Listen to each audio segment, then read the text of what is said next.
Magandang araw sa inyo mga kapugi. Nanghuwa pala tayo dito ng kahoy sa taas ng bundok at gumawa ng kabinet para may paglalagyan tayo ng plato at mga kaldero. Sipag at syaga lang ang puhunan, bonus na lang ang kapugian. Kung wala ka nito ay lagi kang talo. Dahil sa maraming daga na dumadayo dito sa ating kubo mga kapugi, ay naisipan ko na lang na gumawa dito ng kabinet. Kaya nanguha na muna ako dito ng kahoy na gagamitin nating materyales. At sa area na kinukuhaan ko mga kapugi ay may mga pinya ditong maliliit ang mga bunga. Pero kapag nahinog na ito ay napakatamis ang lasa. Hindi namin ito mga tanim. Ito ay mga pinyang ligaw na tumutubo lang kung saan saan. Naghahanap ako dito ng mga hinog na, kaso wala akong may nakita. Kaya pinagpatuloy ko na lang dito ang pagkuha ko ng kahoy. At iniiwan ko na lang muna dito sa daanan para makapaghanap pa sa ibang area.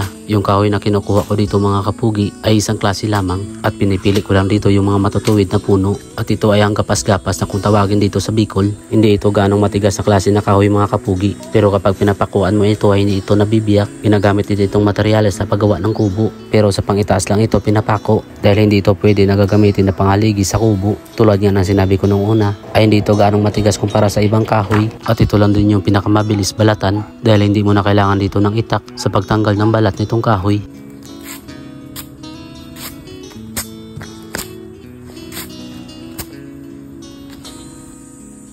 Medyo malapit lang din ito sa kubo yung pinagkukuhanan ko ng kahoy mga kapugi. At ito lang din ang lahat ng kahoy na nakuha ko dahil maliit lang naman yung gagawin nating kabinet. At pagkatapos ko na pala itong binalatan ay nilatag ko na kagad dito sa lupa para atin na itong tatalian. At yung ginamit ko pala dito na pantali ay sarili niya ding balat mga kapugi. Matibay din ito na gawing pantali lalo na kapag medyo tuyo na ito.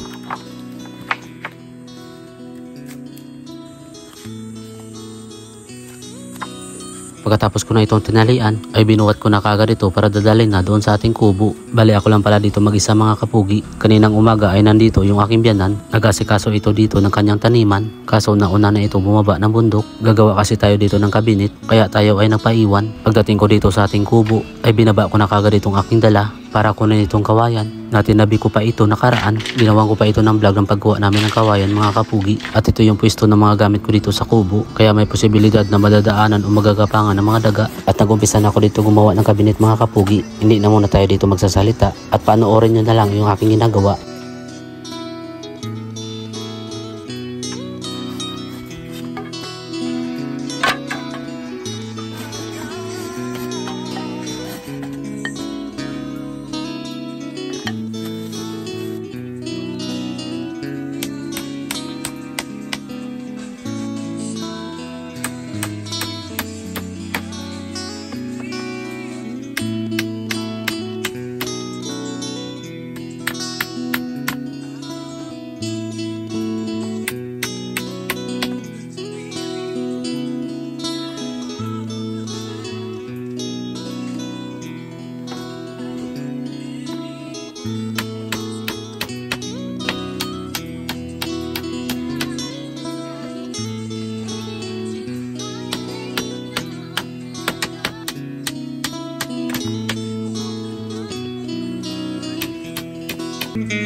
At nung nangalati na ako dito sa paggawa mga kapugi ay nagpahinga lang muna tayo dito na saglit dahil tanghali na ito kaya kakain na muna tayo. Kaya kinuha ko na dito sa bag yung baon kong kanin. At yung ulam ko dito ay pritong itlog na may sardinas. Di naman tayo kagad makapagluto dito. Kain tayo mga kapugi.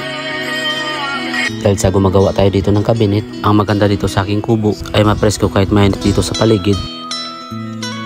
At nung pagkatapos ko dito kumain, ay pinagpatuloy ko ulit ang paggawa ng kabinet.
Kali malapit na matapos yung gagawin natin kabinet mga kapugi. Para madikit natin yung pintuan dito sa ating katawan. Ito yung gagawin natin bisagra mga kapugi. Kuma ng gulong. Bali ito na siya mga kapugi. Kumuha lang tayo dito na. Ito may lumber kasi ito mga kapugi.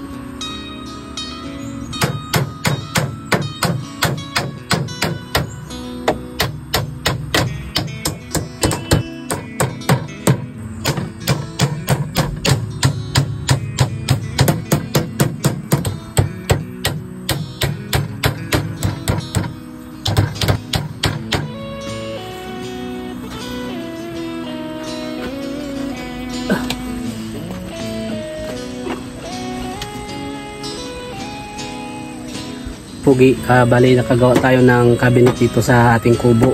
Ang paglalagyan natin ng mga plato, baso, tsaka kaldero. Dito kulungan ng manok mga kapugi Yan. Bali hindi pa ito tapos. Ililinisan pa natin to tapos babarnisan. Di-decide ako kung saan nilalagay. Diyan ba? O diyan sa kabila. Bali isasabit natin yan mga kapugi. Sa ngayon, medyo hapon na. Kaya hindi natin natapos. Ito lang yung natapos ko. At wala tayong varnish mga kapugi. Ito may pintuan para hindi mapasukan ng mga daga. Lalagyan ko pa ito ng lock dito. Kahit tali lang or alambre. Ang ginamit kong bisagra dito, yung guma lang ng gulong. Yan mga kapugi. Hindi man gano'ng kagandahan ito. Pero mayroon na tayong paglalagyan ng mga gamit. Tulad ng mga plato, baso. At dito yung siguro kawali, mga palayok para natin mga gamit natin sa pagluluto. Yan lang muna mga kapugi dahil bababa na muna tayo ng bundok.